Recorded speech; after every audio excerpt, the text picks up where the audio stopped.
Skin's done, hair is dried. I have thin but thick hair. Does that make any sense? So, I almost forgot to do my eye roller.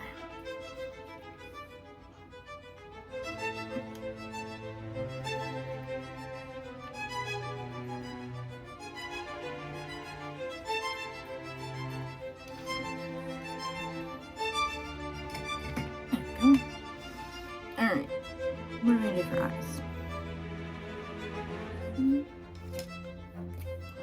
Let's see.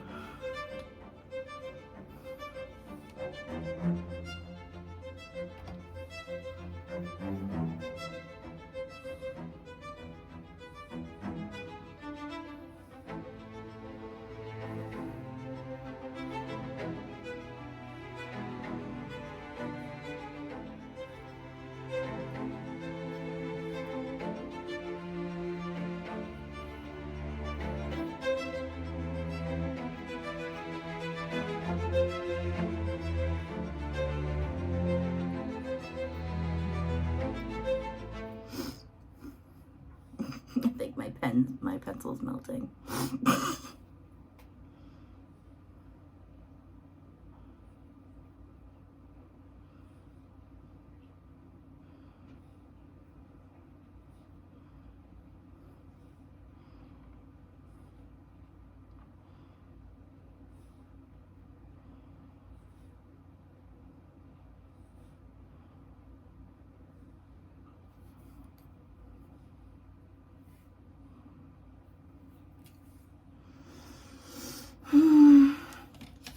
So the reason I'm doing YouTube is because I have some mental health problems.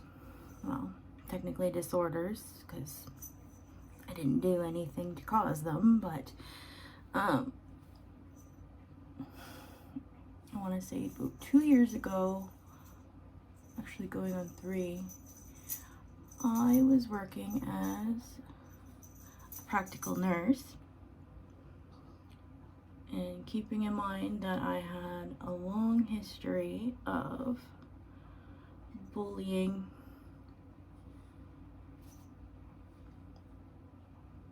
a lot of harassment.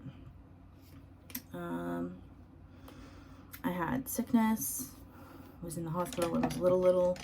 I had pretty much no friends growing up.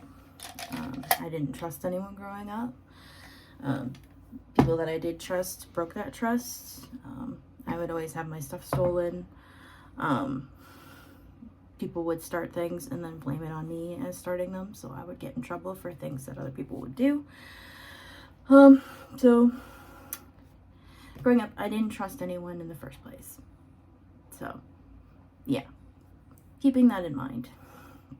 So about 2-3 years ago, COVID hit, as everyone knows and everyone hates and everyone resents. During that time as a nurse, the faith that I had in people was wiped out. It was gone. People in healthcare don't take care of themselves, and then when things fall flat, they blame us, the healthcare staff. They were treating us horribly. The only way I can describe it is that it was basically just people, severe entitlement, severe egotism, unreal expectations. People would come in and give us the 9,000 degree. Oh, COVID this, and you're supposed to do this, and I'm not wearing a mask, and da da da da da da da. And it's not my problem, it's your problem. That kind of stuff. Because I worked at a clinic in Canada in the medical field, even now, you still have to wear a mask. Cheap paper 5-cent mask, which I agree with. It is a medical building.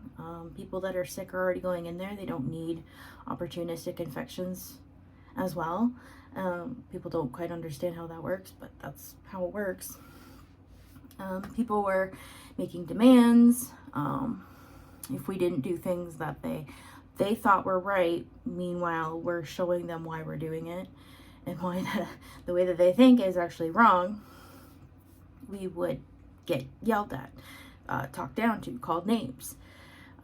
There's a couple of times when I would, being on call for community, would go out to a person's house, and they would, of course we would gown up. So you don and you doff your PPE, so your personal protective equipment. I'd wear gloves, mask, gown. I had a hat on all the time during COVID just because I have long hair. I didn't need it in my face, for one, and two, it would get tangled up in your mask, and all the girls know how that feeling is. But I would go into the house, don all my gear, do the care I needed to do, and as I'm taking off the gear to throw into the garbage can in the home, because whatever gear you wear in, you do not wear out. That's how it works. That's proper protocols. It would go in the garbage can. I would have family members follow me to the garbage can with a can of Lysol. They would Lysol the garbage can, like overkill, dramatic overkill the Lysol in the garbage can, and then Lysol me as I'm going out the door, because I can't get out the door fast enough for them to Lysol. People calling me a B word, calling me useless, newbie, all kinds of things that I didn't deserve. I'm going in to provide a care service. I'm always kind, I'm always smiling, I'm always happy. I try and be humorous but respectful, and it kept happening, and my brain couldn't handle it. The last shred of my belief in humanity basically evaporated during COVID, and as a result I had a mental breakdown.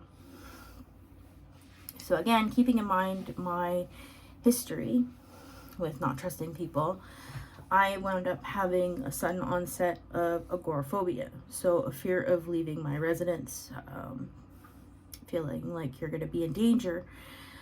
Mine had nothing to do with getting sick or getting COVID, it was being around people. I was afraid that people were going to hurt me. They were going to blame me for the things that they have to do, things that were mandated at the time. The fear was that they'd attack me because I didn't give them the information they wanted.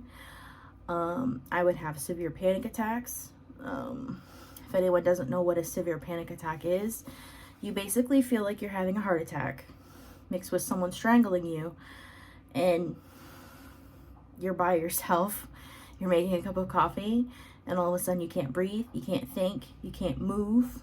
So basically I would be collapsed in my kitchen trying to breathe, and this would last anywhere between 3 to 5 minutes to 15 to 25 minutes, depending on whatever my brain decided to trigger on. Along with that, I had difficulty sleeping. I had recurrent nightmares of people attacking me. Years ago, when I first went to college, I had a lot of harassment issues. It was a co-ed dorm. I was in residence. I had people knocking on my door aggressively in the middle of the night, people yelling at me, spreading rumors. Again, they would make things up. I would get in trouble for things that didn't happen, but I couldn't prove that they didn't happen, so somehow I'm guilty of doing something that didn't happen. Anyways, but so this pretty much continued throughout the summer of, I want to say, 2020. It took me 3 months to be able to go outside without having an instant panic attack as I leave my apartment. I had to have someone come and walk my dog for me because I couldn't leave the apartment without having a complete mental breakdown. That was a big day for me and my therapist when I finally went out and took Brox for a walk. Yeah, it was pretty rough. moving forward from that, I had to leave the nursing profession. It was too much stress, too much pressure. So I ended up going on a leave of absence, and I started working at PetSmart. You would think that an entry-level job I would be able to handle after going through months of therapy, months of CBD, CBT, the cognitive behavioral therapy. We did some DBT, some dialectoral behavioral therapy. We did a lot of reflection. We did a lot of basically reliving some of the most traumatic events in my life, to kind of get that anxiety out. And it was very difficult. So I started working at PetSmart. I said, I'll do whatever position you want. I'm highly educated. Nothing's going to surprise me. I'm used to dealing with people. I have anxiety, so of course, if I'm away from people, I'll do that much better. So I did cashier and pet care. And honest to goodness, anyone in entry-level jobs deserve $20 an hour. I'm a nurse. I made $23 an hour as a nurse in Chatham area. I made more as a PSW than I did as a nurse. That's pretty disgusting. But again, I'm not mad at PSWs for making more money than me. They deserve every penny they make. I'm mad that I was working and I wasn't getting paid what I should have been getting paid as well. All the stress, all of the harassment, all of the unreal expectations, all of the ridiculousness, things people bring in to return that didn't even come from the store. Man, we don't sell that brand. How can you have bought it when we don't sell that brand? The UPC doesn't work. So no, I'm not giving you a refund on something you must have grabbed somewhere else and are trying to get a refund on without a receipt. Like, come on. After a while, that also wore me down. It was horrible. Dealing with people is horrible. I don't know how people do it now, especially with the way that the economy is going. Like, I'm sorry, what? I understand you're stressed, but you do not have a right to put that on someone else. You don't treat people like that. Hence why I got worse again. So I had to leave PetSmart. I had to leave an entry-level job due to stress, anxiety, panic attacks. I tried. I couldn't do it. I wanted to drive my car headfirst into a transport at least once a week, or drive my car straight into the river once a week. It was bad. It was really bad. It got to the point where I had to drive myself to my family doctor in Tilbury. No appointment, no nothing. I couldn't do it. I said, I have to stay here or I'm gonna die. And so I stayed. And I didn't die because I stayed.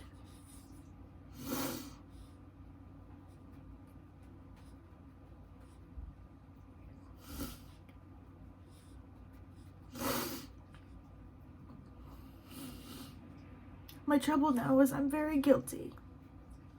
I feel so guilty because I want to go. And there are people that love me and don't want me to go. And so I stay for them. I won't say any names, but I'm staying for them because I love them. And sometimes that's all you need in order to stay. Because if you leave, the pain that you feel or I feel is what they will feel. And I don't want to do that to anyone. I love them too much And it hurts me that I feel that I can't go see them. Because I'm afraid that the pain that I feel, they will start to feel. And I don't want to do that to anyone. I love them too much. And I respect them too much. So I stay.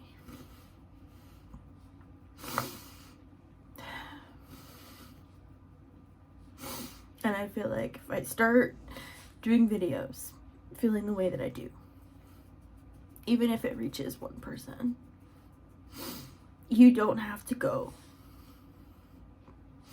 find someone or something that will make you stay. Because the pain that you feel will just go to everyone else. And focus on the joy. Which is what I try to do. And honest to goodness, if I had to do it all over again, I'd do it all over again. Because I have made some very good friends. Some very good, I want to say family. Because they're family now. And again, I won't say any names. I don't want to put anyone on the spot. But I'm happy I live where I live because there's really good people here. But that's my rant. So here I am, living on my own. Kind of wish I didn't, but at the same time, it's good that I do because it helps me be able to deal with a lot of stuff. It's hard for me to talk to people. It's hard for me to open up to people. It's hard to do a lot of stuff. I have this underlying desire for perfection. Meanwhile, perfection doesn't exist. So it's hard for me to do stuff and be proud of it. And I've had this my whole life. If it's not perfect, it's not worth it. So don't do it. Meanwhile, I need to do it to be healthy, to feel good about myself, to show myself that I can do it. Practice makes perfect. So the saying goes, but in my brain, if it's not perfect to start, it's not worth it. And that's what I'm working on as well. I'm waiting for disability because of the way that my brain is right now. I'm hoping I don't have to stay on it. I'm hoping I can rejoin the working class and carry on with a good life. For me right now, that's just, it's not possible. I've tried. I've failed, which is okay. Failing is just another step to moving forward. Everyone falls down. It's fine. Learning that lesson was very hard.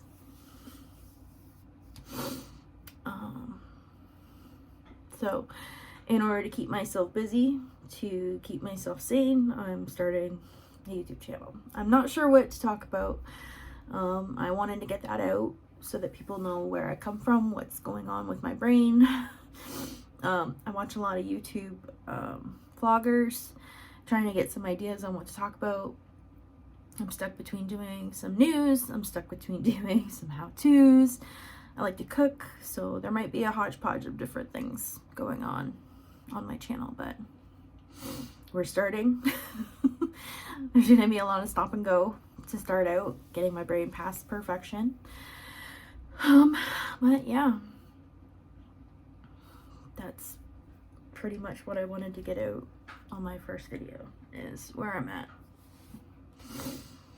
So I think I'm gonna do some laundry. I have it in my building, but I prefer to do it at my mom's house, but we're not feeling that today because of yeah. Anyways, we'll continue this conversation.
close out the video. Laundry's done, dishes are done, my bedroom's tidied up. I got a lot done today, and I think it's because I did this video. I enjoyed my tea in my mug. So yeah, I'm actually very pleased with today. I had a rough start, but doesn't take much to change it. Thanks for watching. Hope you subscribe, like it, and more videos are coming. Have a great Monday. The rest of your Monday. We'll see how I feel tomorrow. Maybe we'll do a video tomorrow. Bye, guys.